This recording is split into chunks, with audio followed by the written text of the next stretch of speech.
వైఎస్ఆర్ 9 న్యూస్కి స్వాగతం. అబద్ధాలు చెప్పి ముఖ్యమంత్రి స్థానంలో కూర్చుంటే మనకి ఏం తృప్తి ఉంటుంది?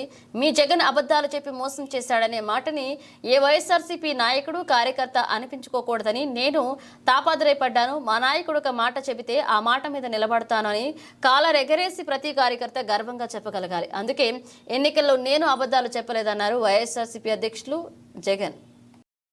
మనం అబద్ధాలు చెప్పి ఆ కిరీటం మనం నెత్తిన పెట్టుకుంటే మాత్రం మనకి ఏం సాటిస్ఫాక్షన్ ఉంటుంది? సరే అవుతాము, ముఖ్యమంత్రి స్థానంలో కూర్చుంటాము.